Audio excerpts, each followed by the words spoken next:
안녕하세요. 힐링토크 회복을 사랑해주시는 시청자 여러분, 정선입니다. 우리 가끔 기도하다가 정말 이렇게 기도를 할 말문이 막힐 때가 있잖아요. 그럴 땐 그냥 자연스럽게 하나님 제 마음 아시죠?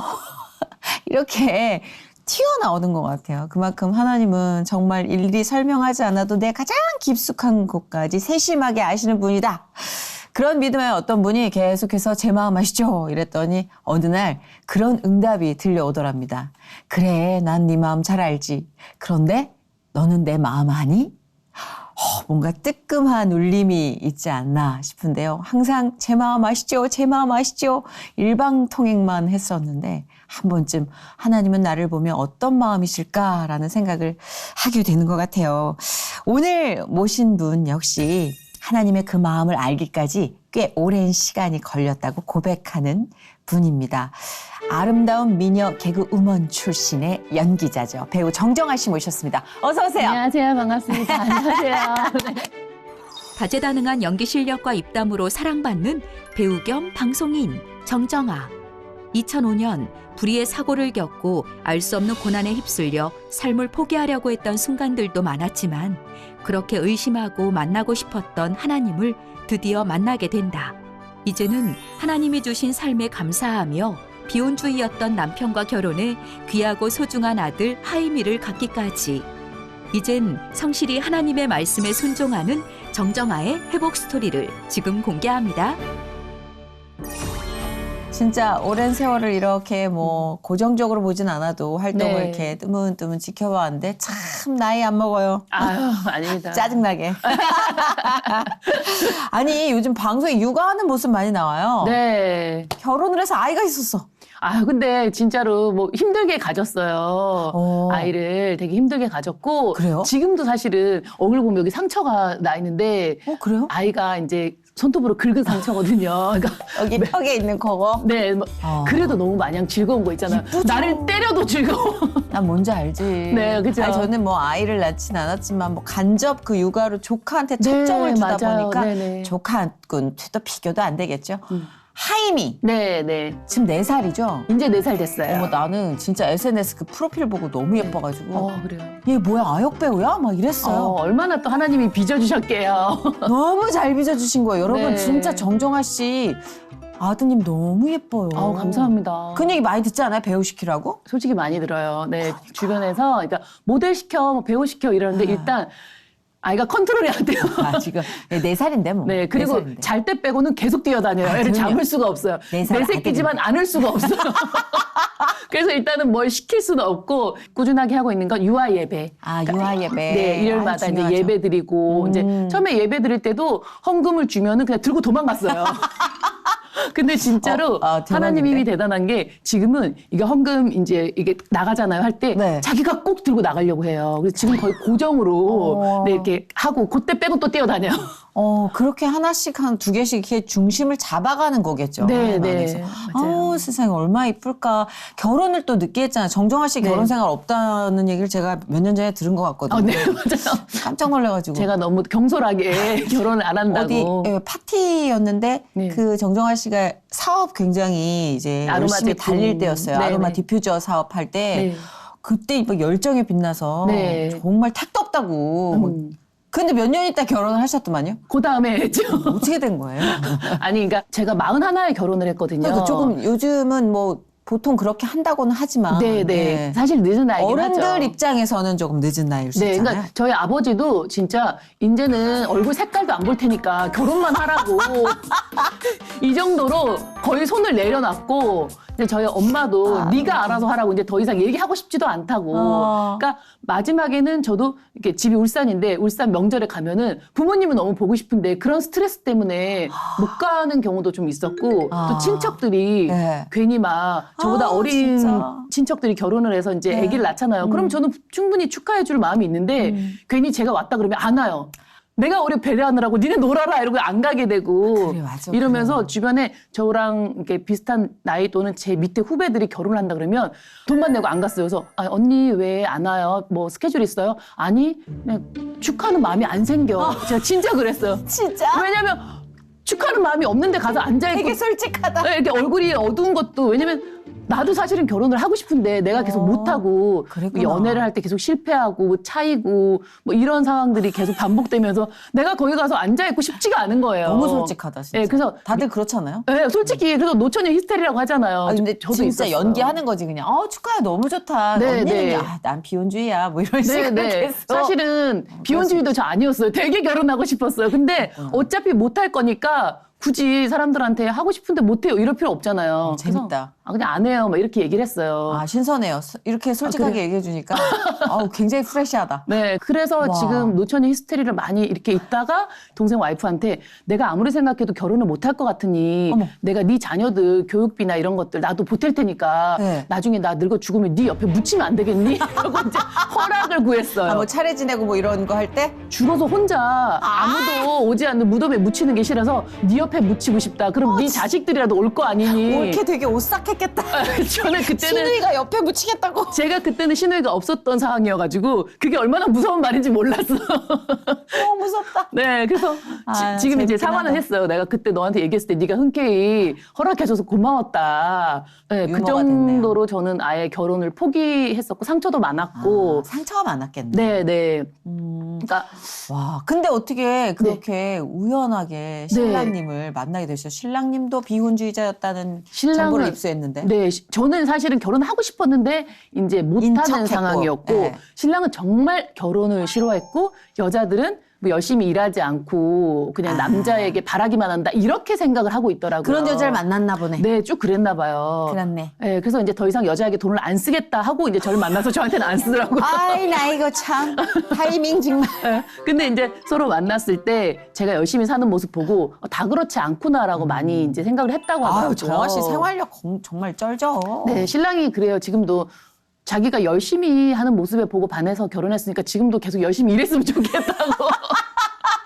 제가 근데 사실 이게 생활력은 평생 갖고 가는 거라 네. 정아 씨도 못 놀걸요? 네, 몸에 배어 있고 또 네. 제가 열심히 하지 않으면 죄 짓는 것 같은 느낌이 어느 순간부터 우리 들었어요. 같은 일벌레들이 좀 그래요. 어디서 그럼 신랑을 만난 거예요? 무슨 오토바이 동호회 축제였다고 들었는데. 네, 제가 친한 언니가 있는데 그 친한 언니의 친구가 H 네. 오토바이 그 동호회 회장이어서 이제 큰 만세하고 모임이 있었어요. 다니는 분들 네, 이거 계시니까. 브랑 뭐 이런 거 있잖아요. 가발리라 예! 이런 분들. 네. 거기 전체 이제 행사였고 저랑 친한 언니가 이제 가는데 어떤 다른 분을 섭외해서 MC여서 그분이 가는 거였어요. 네. 근데 갑자기 그분이 취소가 된 거예요. 그러니까 이때부터. 개인적인 사정으로. 그래서 저한테 급하게 연락이 왔더라고요.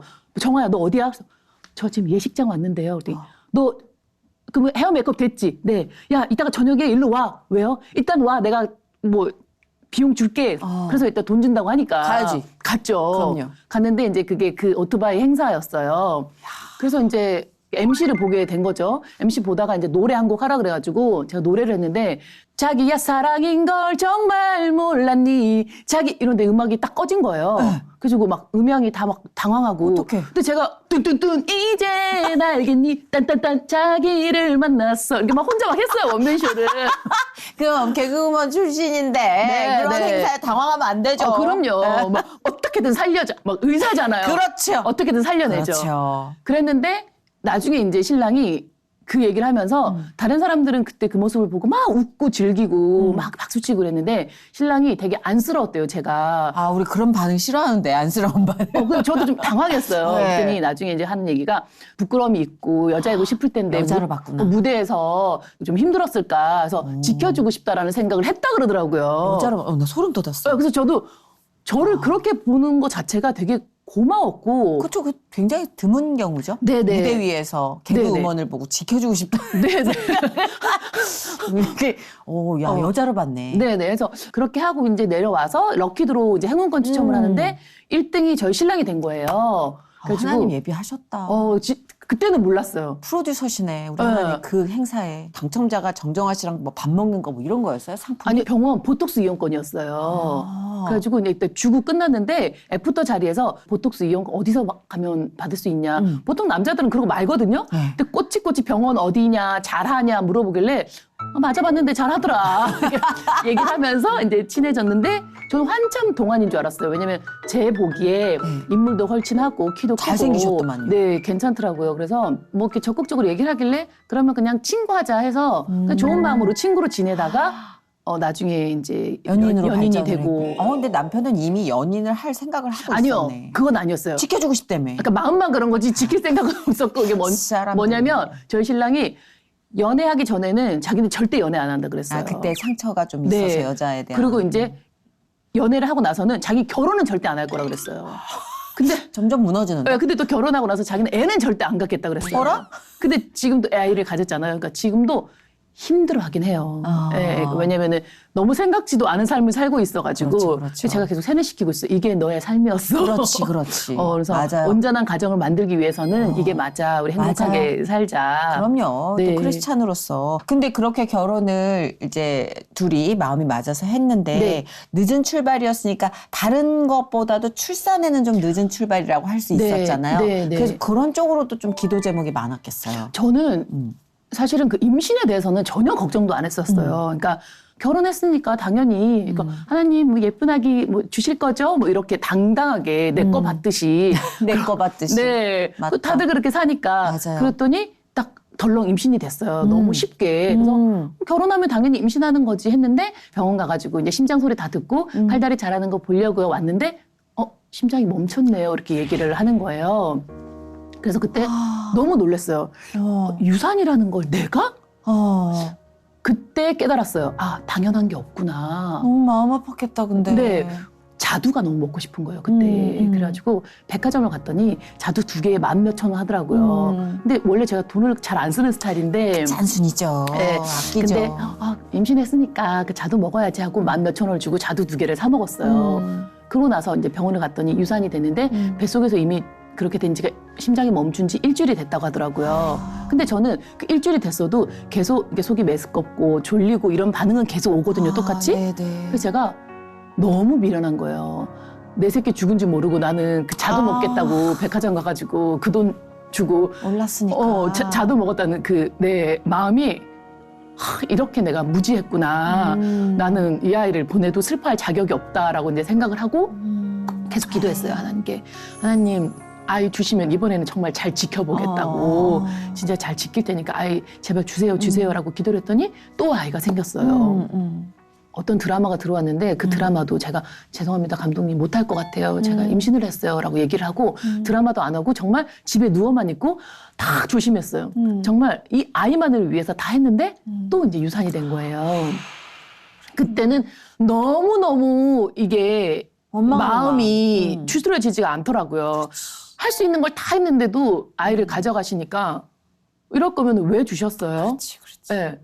수술을 또 해서 이제 아이를 이제 보내잖아요. 보냈구나. 근데 참 사람 마음이 죽은 아이라도 내 품에 품고 있을 때가 든든했는데 얘를 수술해서 아예 내 품에서 없다고 생각하니까 그때 더 슬프더라고요. 그럼. 이게 모성이라는 게 참 웃긴 게 죽은 아이 품은 것도 위안이 됐을까. 그럼요. 그래서 왜 우리 동물들 보면 뭐 원숭이나 이렇게 동물들 보면 아이가 죽은지도 모르고 새끼가 얻고 다니고. 저는 그게 왜 모르지라고 생각을 했거든요. 근데 내가 그렇게 느껴보니까 모르는 게 아니야. 알지만 놓을 용기가 안 나는 거. 맞아. 너무 힘들어. 그래가지고 이제 하나님께 다시 기도를 했어요. 하나님 이럴 거면 저한테 주지 마세요. 저한테 아이를 주지 말고 제가 아이 없이도 살 수 있는 용기를 주세요. 차라리. 그러면 그 용기로 살아가겠습니다. 저는 아이를 너무너무 원했거든요. 솔직히 하나님 저 아이 갖고 싶은데 하나님이 자꾸 줬다가 다 가져가니까 저도 투정 부린 거예요. 제가 안 하겠다고 하면 하나님이 그 마음이 고마워서 은도끼 금도끼 주듯이 주실 줄 알고 제가 투정 부렸어요. 하나님 정말 죄송해요. 진짜. 제가 진짜 원하는 거는 아이예요. 저는 병원 가서 산모님 어머니 소리 듣고 그 핑크 배지 달고 뭐 이렇게 지하철에서 자석도 안 잡고 우리 신랑한테 여보 우리 애기야 이런 얘기들도 다 해봤는데 그 감정을 잊을 수가 없어요. 하나님 제발 주세요. 진짜 주세요. 부탁입니다. 하나님이 주시면 제가 온전히 키우는 즐거움과 고통을 느끼고 다시 하나님께 드릴게요. 나쁜 장사 아니잖아요. 하나님 진짜 그랬어요. 나쁜 길 아니잖아요.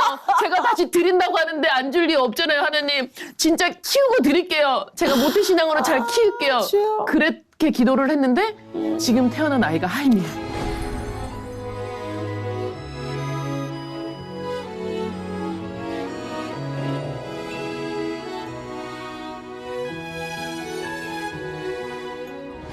하나님이 주신 하임이를 이제 가지고 있으면서 입 밖으로 말을 못 하겠더라고요. 임신을 했다고.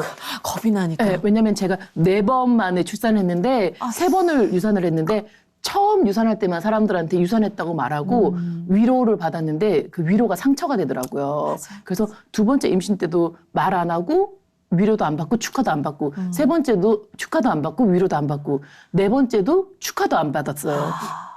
그러고 있다가 저희 엄마한테만 얘기를 드렸어요. 근데 엄마가 기뻐하지 않으셨어요. 왜냐면 또 갈 건데 그러면 내 새끼 상처받을 텐데 싶어서 엄마도 엄마가 상처가 있으니까 네, 계속해서. 엄마가 그래 정아야 너 몸 관리 잘해라 그냥 이렇게 하고 축하한다 말 안 해주셨어요. 근데 저도 축하받을 생각도 없었고 그렇게 점점 이제 배가 불러오기 시작했고 제가 임신은 4번째지만 배가 그렇게 불러온 건 처음이라서 겨울에는 또 잠바 같은 거 입고 있으니까 사람들한테 이렇게 오픈 안 할 수 있었고 그냥 살쪘다라고 거짓말했어요. 세상에. 심지어 어떤 분이 제 배를 갑자기 만지면서 임신했지? 이렇게 내가 살찐 거예요! 이러고 화를 냈어요. 왜냐면 두려워서. 들키면 또 떠날 달아날 것 같은 네. 느낌이 들어가지고 저희 신랑이 정말 사람들한테 얘기 안 할 거냐. 그래서 여보 안 하고 싶어. 그랬더니 지금 이렇게까지 안 하고 출산하면 남들은 입양한 줄 안다. 배부른 모습을 아무도 본 사람이 없으니. 사람들은 모르면 또 만들어낼 수 있으니까. 네, 네. 근데도 입 밖으로 안 떨어지더라고요. 그래서 이제 하나님께 기도를 했어요. 하나님이 주신 귀한 선물 제가 말해도 될까요? 그리고 또 그것도 있었어요.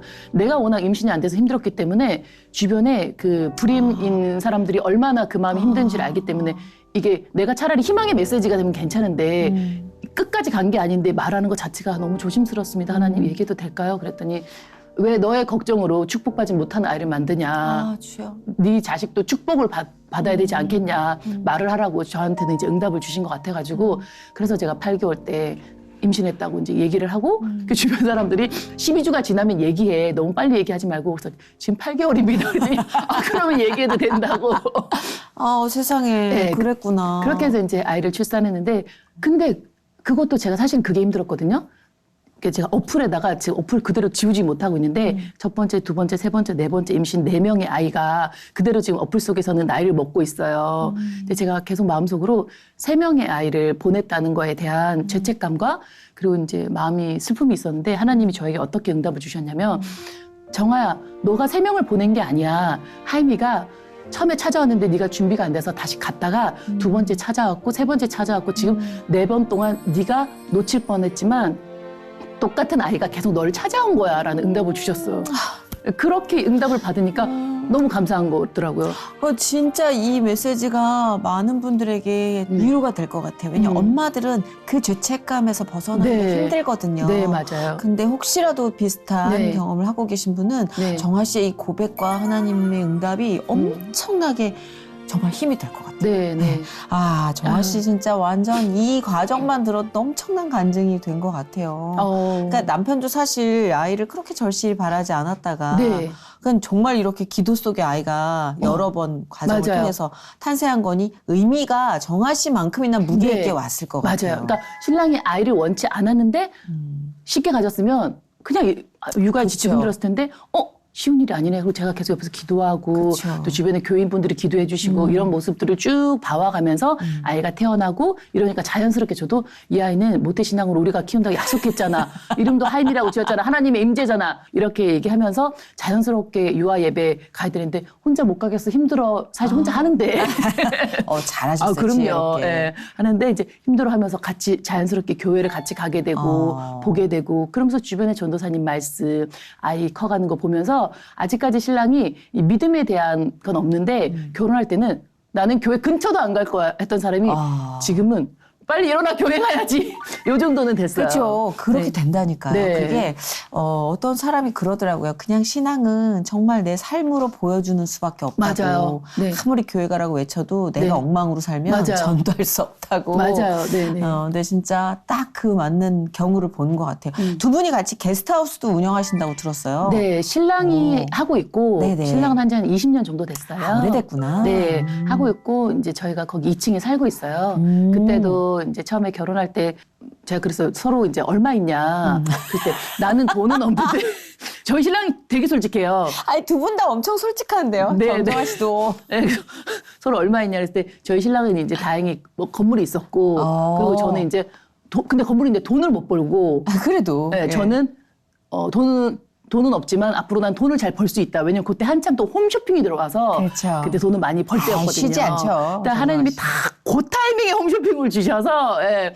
그래서 이제 신랑이 그러면 으쌰으쌰 해보자 뭐 이렇게 했는데 집을 구할 만한 돈은 없었어요. 그래서 고민을 하길래 왜 집을 꼭 남자가 고민해야 되냐. 그런 거 아니다. 같이 그럼요. 고민해야 되는 거고. 요즘 누가 그래요. 그리고 여보 우리가 게스트하우스 하는데 우리가 방이 이렇게 많은데 왜 다른 집 가가지고 돈을 내냐. 맞다. 그냥 여기 살자. 맞아. 그렇게 얘기를 해줬을 때 신랑이 되게 고마워했다 그러더라고요. 근데 진짜 예쁘게 잘 빚어주셨다, 하나님께서 두 분은. 네, 네. 근데 코로나가 한번 확 치고 한 3년 가까이 네. 게스트하우스 운영하시는 분들이 좀 힘드셨다고 했는데. 맞아요. 네. 괜찮았어요? 특히 이 코로나 때 많은 분들이 피해를 봤지만 그럼요. 피해갈 수가 이 없어요. 관광업은 바로 다쳐요. 그렇죠. 왜냐하면 관광은 이게 꼭 해야 되는 필수가 아니잖아요. 그러다 보니까 제일 먼저 이렇게 다치는데 저희가 이렇게 일본 손님들이 많이 오시거든요. 한 80% 정도가 일본 손님인데 그 코로나 터지면서 일본하고 한국하고 또 사이가 더 안 좋아졌어요. 네, 맞아요. 그러면서 이제 뭐 무비자에서 비자로 바뀌는 상황이 됐었거든요. 맞아요. 근데 제가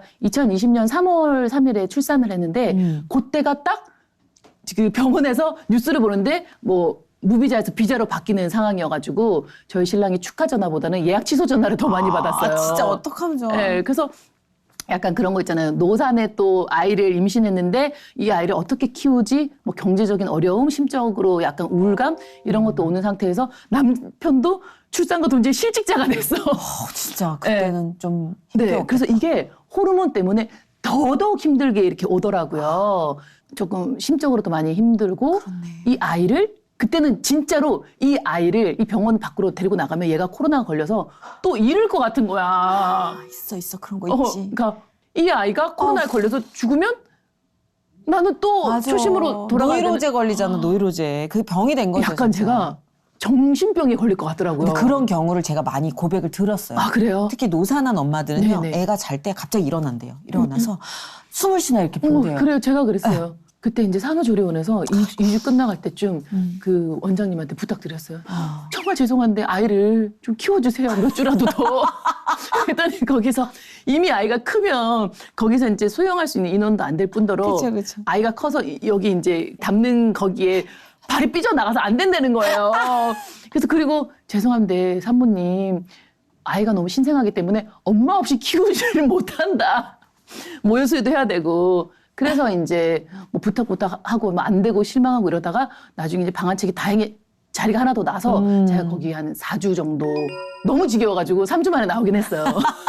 너무. 힘든 시기에 진짜 네. 힘든 시국에 힘든 시기를 거치셨네요. 그래서 제가 기도했죠. 하나님 제가 3주 만에 나가더라도 저희 아이를 지켜주세요. 제발 우리 아이 건강만은 꼭 지켜주세요. 제발 부탁입니다. 기도를 했는데 그러고 이제 게스트하우스를 갔더니 너무 이거 코로나가 심해져가지고 손님이 한 명도 없는 거예요. 그러니까 오히려 또 위생적으로는 네, 그래가지고 이 큰 건물에 방이 20개인데 텅텅 비고 아무도 없고 아이랑 저랑 아빠랑 셋이 온전히 하나님이 철저하게 지켜주시는 거야. 출입구를 아무도 안 들어오. 알아서 보호해 주시고 격려해 네. 주시는. 그래서 하나님 정말 제 기도를 확실하게 들어주시긴 하네요. 이러면서 제 기도 지혜롭게 해야겠다. 네, 지혜롭게 해야 됩니다. 아니, 정정아 씨 말씀하시는 거 들으면서 어쩜 저렇게 말을 잘해. 어쩜 저렇게 재밌어. 근데 진짜 정정아 씨가 배우인데 이 짧게 한 10개월 정도 코미디를 했던 전적이 있잖아요. 근데 네. 이게 10개월이라고 생각이 안 될 만큼 이 몸속의 유머 기질이 너무 강하시다. 저희 집이 그래요. 네. 그러니까 저희 집에서 아까도. 엄마가 굉장히 그러니까 어머님의 멘트가. 네, 엄마가 이제 아침 방송을 나가서 뭐 얘기하다가 일찍 결혼하셨거든요. 예. 그래서 그 MC가 어머니 일찍 결혼하셨다면서요? 그랬더니 예 새벽에 했습니다. 약간 그런 우리가 거. 생각하지 못한 답변. 네. 그러니까 그래, 약간 맞아. 긍정적인 마인드는 엄마를 닮은 것 같아요. 그럼 제가. 어렸을 때는 연기자가 꿈이었어요? 완전 어릴 때는 그 고등학교 때까지는 꿈이 없었어요. 왜냐면은 아버지가 그 공장을 하고 계셨는데 그냥 너는 당연히 졸업하면 격리해야지. 아버지 공장에서. 네, 네. 그래서 그 약간 수순이죠, 그것도. 네, 그래서 그냥 나는 격리해야 되나 보다. 그리고 꿈을 가질 필요가 없었어요. 왜 격리해야 되니까. 세상에. 근데 제가 고등학교 때도 난양제라고 축제를 했는데 제가 MC를 보고 사람들 앞에 나서는 거 좋아하고 이제 뭐 연기도 좋아했는데 사실은 어릴 때 연기를 한다는 게 너무 길이 없었어요. 제가 할 수 있는 길도 없었고 네네. 영화 오디션도 여러 번 봤는데 이상한 사기꾼들만 이렇게 계속 되고 막 나는 어떻게 하면 연예인이 될 수 있지? 어떻게 하면 방송을 할 수 있지? 뭐 이런 고민을 계속 했던 것 같아요. 그러다가 그냥 울산에서 보따리 싸들고 대학로를 가가지고 용감하네. 예, 그냥 연극부터 시작했어요. 그 베비장전이라는 연극을 했었는데 제가 한 7, 80번 본 것 같아요. 한 연극만. 세상에. 다른 거를 볼 줄도 몰랐고 한 번 그걸 보고 연극 이런 거구나. 무대선 이렇게 도는구나. 배우는 저렇게 말을 하는구나.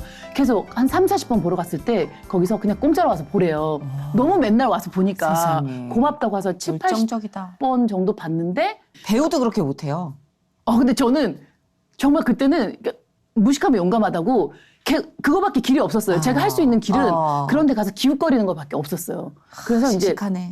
원래 미대를 전공했어요. 네. 그래서 미대 전공하고 그리고 대학로 가서 이제 그걸 계속 보다가 거기서 그 배우가 아파서 그만두면서 배우를 뽑는 상황이 돼서 이제 애랑 역할을 뽑는데 제가 오디션을 합격을 한 거죠. 와, 그랬구나. 그 제가 그랬죠. 너무 예쁘고 이렇게 많은 배우들이 왔는데 어떻게 저를 뽑았냐. 네. 그랬더니 베비장이 주인공이기 때문에 애랑이 너무 예쁘면 안 된다는 거예요. 그런 게 또 네. 그리고 너가 그렇게 몇십 번씩 보러 오는 그거지. 성실함은 연극에서는 그렇죠. 되게 뭐 먹힐 것이다. 그렇죠. 그때 대학로 핫했어요. 네, 많이 네, 핫했어요. 맞아요. 네, 네. 그러다가 이제 서울예전 연극과를 들어갔고 어이구, 이 여자 굉장히 지성적이네. 네, 근데 아니, 미대 졸업 후에 또 연기를 전공한 거예요? 네, 저는 대학만 지금 4번 다닌 것 같아요. 야, 그 그 후에 또 무슨 대학을 다녀요? 그 후에는 이제 제가 시각 디자인 졸업하고 네. 그다음 연극과 그다음에 이제 영화 연기 예술학과 이야. 그다음에 이제 그 연기 가르치는 MNF 과정이라고 우와. 네, 세종대 대학원 또 들어가고 진짜네. 머릿속에 가득 찼네, 이분. 아니, 근데 이렇게 봤을 때, 뭐 인생 2회차야? 뭐 이렇게 많이 배우고 많이 했어? 네, 꽤 됩니다. 그냥 계속 이제 24시간을 더 48시간처럼 살았던 것 맞아. 같아요. 진짜 바쁘게 살았죠. 네네. 그리고 M본부에서 이제 코미디를 맞아요. 잠깐 했을 때 네네. 그때 텃세가 또 장난 아니었죠. 저도 M본부 옮긴 지 얼마 안 됐을 네, 때인데 네. 저도 나름 독했을 때였어요. 눈 선배님 부딪히기만 해봐 이러면서. 그때 웃기려고 콩자반이라고 그 코너를 같이 한번 했었죠. 그래서 기억도 안 나. 네, 그 코너 이름이 웃기려고 콩자반. 아, 그랬구나. 네, 네. 기억도 안 나. 네. 세상에. 그래서 저도 막 거기서 적응하려고 엄청 네. 독하게 굴 때였는데 네. 정정아 씨의 눈이 기억이 나요. 그래요? 항상 제가 겁먹은 노루새끼 모냐 그 얘기 하셨어요, 그때. 네, 네. 애가 이렇게 뭐 부르면 네. 네, 이런 그랬어요. 게 그러지 마 정아야 막 이랬던 것 맞아요. 같아요. 네. 그때 독해지라고. 살면서 가장 많이 주눅이 들었던 맞아, 시간이었던 주눅 것 같아요. 들었었어. 네, 그러니까 나도 정말 나 혼자 살려고 발톱을 드러내던 시기라 따뜻한 말 한마디 못했다 싶은 후배 중에 하나가 정정아 씨예요. 그래서 보면 꼭 미안하다는 걸 말하고 싶었어요. 정말요? 예. 그 주눅 들게 하는데 나도 있는 것 같아서. 그래서 왜냐하면 저도 쉬운 선배는 아니었거든요. 근데 선배님은 뭘 어떻게 해서 어려운 게 아니라 그냥 내 마음에. 카리스마가 있어서 그리고 그때 또 워낙에 또 잘 나가셨던 분이기 때문에 신인 입장에서는 그래도 좀 따뜻하게 대해주고 싶었는데 라는 느낌이. 그때 많이 울었죠? 네, 그 김선정 씨인가 그분도 네, 네. 아마 거기서 좀 주눅 들어 있었고. 네, 맞아요. 선정 씨도 있었고 병임 씨도 있었고. 맞아요, 병임이. 네, 제가 그 M본부에 개그를 하게 된 것도 그때 그 이문세 박상훈 선배님이 회사를 하고 있었는데 그 연기자 소속으로 이제 있었는데 너네 회사에 혹시 개그할 만한 친구 있으면은 스탠딩이니까 와서 해라 라고 해서 그냥 가볍게 갔다가 이제 개그를 갑자기 시작하게 됐어요. 그러니까 물론 제가 서울예전도 개그 동아리였거든요. 그래서 뭐 은희 언니라든지 뭐 김한석 선배님 다 이제 알고. 감각이 있어, 그러니까. 네. 지금 생각해 보면 그랬던 것 같아요. 다들 자기 밥벌이 하기 바쁜데 외부에서 어떤 사람이 와서 많은 롤을 아우, 하다 여기 보니까 밥그릇 싸움 엄청나요. 네, 그때 너무너무 심했고 진짜 그 공개였잖아요. 네. 무대 올라가기 직전까지 욕을 이만큼 먹고 방송이라서 차마 입 밖에 맺지 못할 정도로 누군지 알 것 같아요. 나중에 들었어요, 저도. 아, 그래요? 네, 그런 일이 있었다고. 근데 그들이 저한테 용서를 구해서 잊혀진 게 아니라 신앙을 가지면서 잊혀졌어요. 그렇죠. 맞아요. 네, 그 또한도 지금 저한테 너무 큰 발판이었고 그거를 이겨내면서 그 이후에 못할 일이 없게 생긴 거예요. 그래서 그리고 정아 씨는 그 시기도 굉장히 시련이었는데 저는 아나콘다 사건이 정말 제일 큰 시련이 아니었나. 뭐 이게 제가 뭐 아마존 가서 아나콘다 물리고 와서 이제 일을 계속 못했을 때 그때 이제 가족 간에 좀 힘든 게 있었어요. 그래요? 그러니까 저희 아버지도 속상해하셨죠. 그 M본부에서 겪은 수모를 다 알아요. 제가 아빠한테 얘기했을 때 저희 아빠가 그 정도도 각오 안 하고 갔냐라고 전화를 끊어버리셨거든요. 그런 속은 그래서 저도 많이 어떡하셨어요? 이제 마음을 닫았었는데 그렇게 해서 어쨌든 버티고 버텨서 아이가 일을 하고 있는데 그 아나콘다 물린 것 때문에 일을 못하게 된 상황이 됐으니까 그게 아버지가 2005년 정도였죠. 네 맞아요. 그러니까 지금 생각하면 15년, 18년 된 오래된 그래도 일인데 그때는 너무 정정아 씨가 감당하기엔 너무 어린 나이였는데 네 힘들었어요. 원투로 너무 셌어요. 사람들과 정말 그런 사고와. 네, 네. 근데 어떻게 이게 보면 그게 그렇게까지 될 일이 큰 일이었어요. 아니었는데 이게 많이 커졌어요. 그때는 프로그램에서 배우를 보호해주질 않았어요. 네, 그 시스템 네. 자체가 없었고 네. 예능을 하다가도 사람이 돌아가시는 적도 맞아요. 있었고 네네. 그런 사고가 계속해서 이어지던 때였기 때문에 네네. 근데 사실은 일도 없고 오히려 가해자가 피해자인데도 마치 상황이 정정아 씨가 스스로 네. 좀 막 그 착하니까 막 그런 죄책감 아닌 죄책감을 느꼈다고 전 들었거든요. 근데 왜 그걸 느껴요, 정정아 씨가? 어릴 때부터 아버지가 남한테 피해 주지 마라. 에휴, 네가 죽고 살아라. 옛날엔 그랬어, 옛날엔. 그래서 뭐 학교 가도 선생님 많이 때려서 가르쳐 주세요. 막 이런 것들 있잖아요. 맞아, 옛날엔. 니네 자식 뭐 괜찮네. 그러면 에이 부족해 이런 거 옛날 어른들이 다 그렇게 그래서 했잖아요. 자존감이 낮잖아요. 네, 그러다 보니까 자존감이 많이 낮아진 상태에서 단신 혼자 서울로 와서 이게 좀 그 나이 때 부모님한테 받아야 될 뭐 교육이라든지 뭐 이런 사랑을 못 받고 혼자 이렇게 막 살아가야 되는데 또 M본부에서 그런 주눅 들고 뭐 이런 너무 작아진 상황에서 또 그런 일까지 겪고 나니까 다 내 잘못 같고 내 탓 같고 또 이제 저 때문에 직업을 잃은 사람들이 너무 많은 거예요. 에이, 그건 정아 씨 때문이 아니에요. 그렇긴 한데 근데 주변에 그런 것도 있었어요. 그 프로에 나오는 연예인들이 어쨌든 한번 외국을 나갔다 와서 힘들지만 목돈을 벌 수 있는 그런 어떻게 보면은 숨쉬는 구멍이었는데 제가 그 프로 저로 인해서 어쨌든 없어지고 나서 어디를 가면은 어떤 분들이 쟤 때문에 그 프로 없어졌잖아. 에이, 이렇게 참 이제 못됐다. 예, 그렇게 계속 끊임없이 이제 정아 씨 잘못이 아니에요. 그건 절대 정아 씨 잘못이 아니에요. 뭐 하나님께서 그 마음을 어루만져 주시겠지만 사람으로서 말씀드리고 싶은 것도 네. 정아 씨 잘못이 아니에요. 더 큰 재난을 막을 수 있었어요. 그건 하나님이 정아 씨를 쓰신 거지 절대 정아 씨 잘못이 아니에요. 머릿속에 잊혀지지 않을 정도로 힘들었는데 시간이 지나니까 기억이 기억이 안 안 나. 나고 지금은 그거를 기억할 만한 마음의 여유가 없어요. 없어. 왜냐면 하나님 말씀 따라가기도 너무 맞아, 바쁜 맞아. 거예요. 그게 축복이에요, 사실. 그때 사실은 그 공항 가는데도 공항 버스랑 저희가 승용차랑 다 갔어요. 큰 사고가 났어요. 근데 아빠가 약속했으니까 가야지. 그래가지고 아버님 너무 군인이시다. 교통사고 났는데도 이렇게 공항을 갔고 공항에서 이제 페루 갔는데 페루에서도 아이고. 비행기를 타야 되는데 그 비행기를 놓친 거예요. 근데 그 놓친 비행기가 추락을 해서 전원이 사망했거든요. 그때도 아차 싶은 거예요. 그때라도 돌아왔으면 됐는데 계속 일주일 안에 진짜 이런 상황들이 계속 이어졌어요. 그러니까 그때 신앙이 좀 더 강했더라면 그 메시지를 읽었을 텐데 기도를 했으면 응답을 주셨을 텐데 기도를 안 했기 때문에 주실 통로가 없었던 거예요. 응답을 주고 싶은데 내가 기도를 안 하는데 어떻게 응답을 줘요. 그래서 계속 그렇게 이제 상황이 터진 거예요. 그럼 정아 씨의 신앙은 그 이후에 네. 어느 시점에서 하나님과의 인격적인 만남이 사실은 그 전부터도 교회는 다녔어요. 네, 근데 들었어요. 그 계속 얘기는. 계속 교회를 다니면서 한 10년 정도를 하나님 믿고 싶다. 하나님 있겠지 뭐 있다고 하니까 믿고 싶다. 뭐 교인들 나쁜 사람 없잖아. 이런 식으로 그냥 되게 침묵 느낌? 그냥 다들 가니까 가는 느낌으로 이제 다녔는데 계속 믿음은 안 생기더라고요. 그러니까 계시다는 믿음이 안 생겼어요. 그냥 교회만 다녔어요. 그냥 그냥 책가방 메고 학교만 다니듯이. 그렇게 다녔다가 아나콘다 사건 터지고 다시 이제 조금 한 2, 3년을 쉬었다가 다시 복귀를 하려고 했는데 복귀가 안 되는 거예요.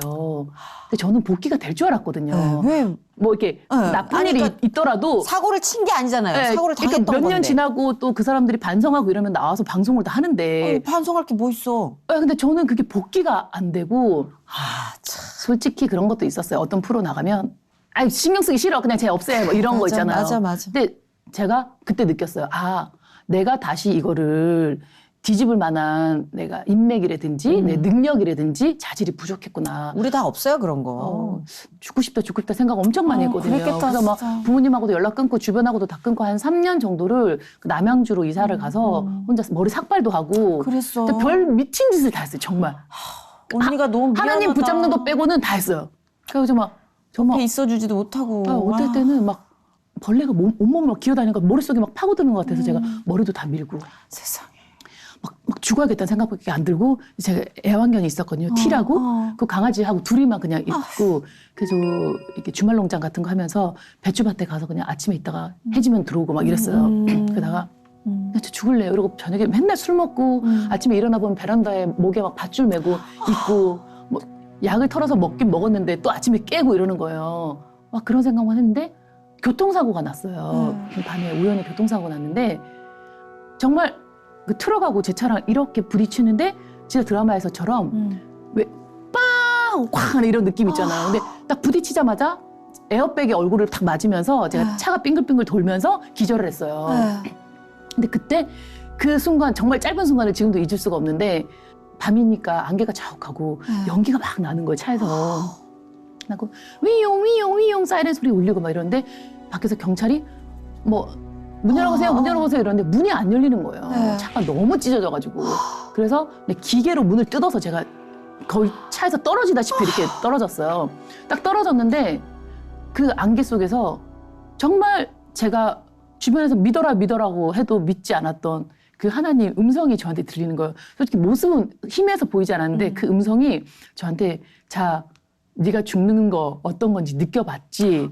자, 네가 결정해. 네 소원 들어줄게. 너 죽을래 살래? 라고 딱 말씀해 주셨는데 제가 그때 한치의 의심도 없이 그냥 망설임도 없이 살고 싶어요 하나님. 저 사실은 너무 살고 싶어요. 근데 어떻게 해야 될지 잘 모르겠어요.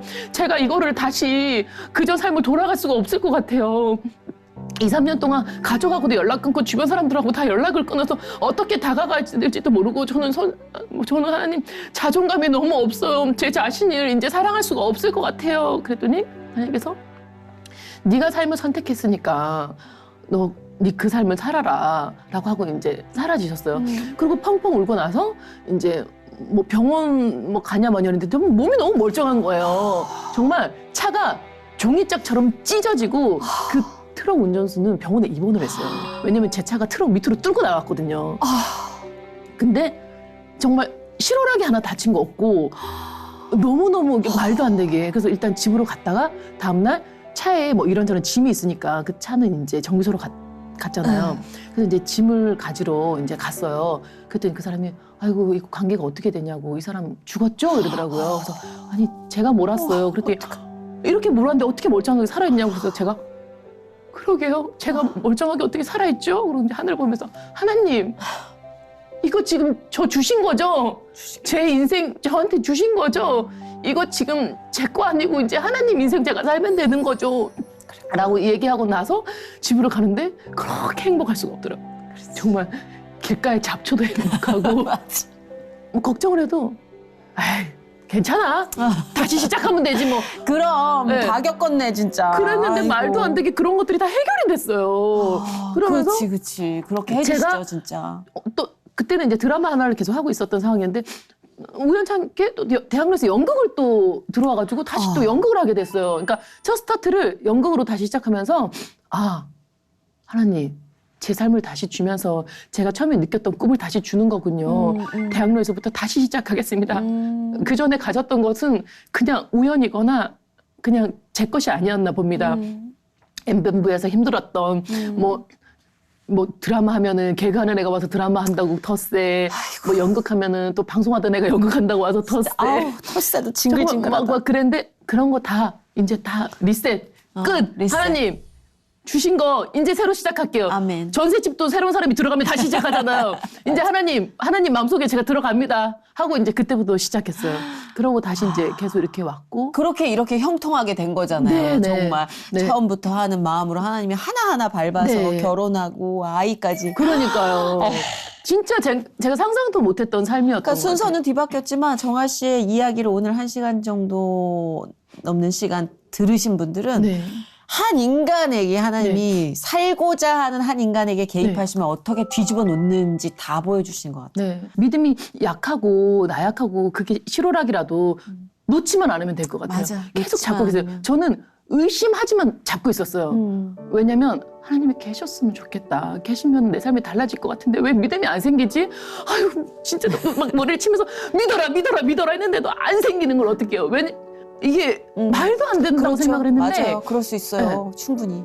보이는 걸 믿는 거는 그건 믿음이 아니잖아요. 확인이지. 네. 보이지 않는 걸 믿는 게 진짜 믿음이잖아요. 그래, 보이지 않는 걸 믿고 따라가 보자. 하나님이 삶 주셨는데 24시간이 내 게 아닌데 왜 내 마음대로 생각해? 하면서 그냥 계속 갔더니 지금은 성경 말씀 하나하나가 너무나 귀하고 진짜 땀에 떨어질까 봐 조심스러울 정도로 너무 감사하고 지금 다른 삶을 사는 것 진짜 같아요. 정아 씨가 다른 것보다 저 그거 기억할 시간이 없어요. 하나님 말씀 따라가기도 벅차했던 네. 그 아까 짧은 간증이 그냥 이 시간에 우리의 상처에 대한 개념 정리를 다 해주신 것 같아요. 예. 네. 하나님을 따라가다 보면은 나에게 상처가 있었었지. 네. 상처만 쳐다보고 있으면 정말 맞아요. 그게 너무 나를 잡아 먹더라고요. 그쵸, 맞아요. 네. 아마 많은 분들도 그 시간이 되지 않았나 싶고 네, 네. 정아 씨는 지금 너무 바빠요. 육아도 그렇고 네. 또 이제 가르치는 일도 네. 하고 계시잖아요. 네네. 네. 예고에 이제 모델 그러니까. 친구들 연기도 가르치고. 맞아. 이렇게 훌륭한 선생님이 삶의 모든 그 양분이 네, 아이들한테 네. 다 쏠려 있는데 이렇게 훌륭한 선생님이 어디 있겠냐고. 배우로서도 이제 많은 경험을 정말 남들이 맞아. 느껴보지 못한 경험. 진짜 왜 게임 같은 거 하잖아요. 여러 명이 모여서 네. 나는 이거 해봤다. 뭐 이거 손들면 맞아. 저는 혼자서 손들 수 있는 게 너무 많은 거예요. 그러네, 근데 그런 것들이 다 나한테 양분이 되고. 맞아. 근데 이게 내가 믿음으로 잘 이겨내야 양분이 되는 거지. 앞으로 계속 믿음 네. 없으면은 그거는 그냥 실패일 뿐이거든요. 그럼요. 네, 그래서 지금처럼 잘 잡고 그쵸. 나가야 될 것 또 같아요. 연기자로서의 배우 정정아 씨도 얼마나 기대를 많이 하시겠어요.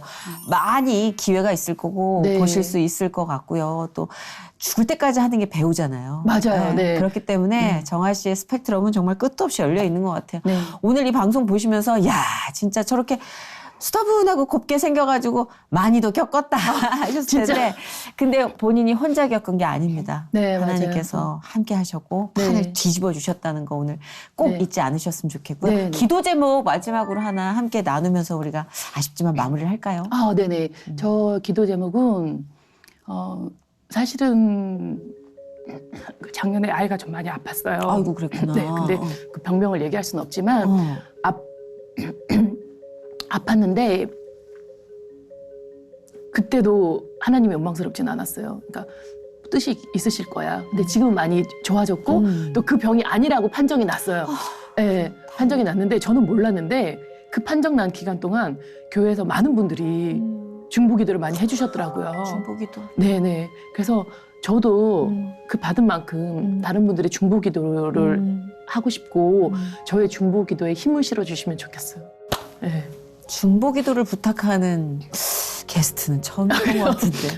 근데 아픔이 그만큼 많이 있기 때문에 네. 그 아픔이 얼마나 사람을 지치게 하는지 알고 있어서 아마 이런 기도가 나올 거라 믿어요. 좀 많이 기도해 주십시오. 네네. 우스갯소리로 한마디만 더 하자면 네. 저는 기도에 좀 팁을 드리고 싶은 게 물론 진실되고 솔직하게 기도를 하는데 왜 우리가 이런 기도 있잖아요. 예를 들어서 뭐 어린 친구들 같은 경우 나는 저 오빠 좋아하는데 저 오빠는 저 언니를 좋아해서 속상해요. 하나님 둘이 깨지게 해주세요. 뭐 이럴 수 있잖아요. 네, 근데 그럴 수 그렇게 있죠. 기도를 하면 네. 들어주시지도 않을 뿐더러 내가 마음이 너무 무거워요. 그럴 때는 하나님 저 언니한테 더 좋은 남자가 생기도록 기도합니다. 이렇게 기도를 하면 어떨까 싶어요. 좋은 일로 네, 더 좋은 잘 되게. 일로 잘 예를 되게. 들어서 뭐 제가 막 보기 싫은 친구가 맞아, 있어요. 맞아. 그럼 이 친구가 더 잘 돼서 해외에서 글로벌하게 떼돈을 벌게 해주세요. 미국 가서 더 잘 되게 해주세요. 이렇게 기도를 하면 그 친구도 잘 되고 나도 마음이 너무 편한 너무 거예요. 좋은 팁인데요? 네, 그래서 기도 명단 막 떠올리시는 분들 많이 계실 것 혹시라도 같은데. 기도할 때 그가 더 잘 돼서 내 꿈이 이루어지기를 기도하면은 어떨까 네. 싶습니다. 네. 중보기도의 방향을 잡아주셨네요. 정아 씨의 오늘 이 기도 제목 여러분 잊지 않으시고 기도해 주실 거라 믿고 네. 또 하이미의 건강, 이 가정의 건강 여러분 기도 많이 부탁드립니다. 네. 함께 해주셔서 감사드리고요. 네. 네, 오늘 하나님이 함께 하신 게 확실히 느껴졌어요. 아, 너무 감사합니다. 네, 네. 그리고 정말 저한테 아무런 해도 안 끼치셨는데 사과해 주셔서 너무 감사해요. 아무런 데도 안 끼치다니. 그 상황을 네. 진짜 어느 정도 짐작하고 나서지 못했던 거에 대한 죄책감도 아유. 가해자만큼의 저는 무게라고 생각해요. 네, 그래서 꼭 정아 씨 만나면 정식으로 사과하고 아유, 싶었어요. 아닙니다. 다 잘 녹았습니다. 견뎌줘서 감사하고 네. 하나님 붙잡고 있어주셔 감사합니다. 감사합니다. 네, 고맙습니다. 네. 감사합니다.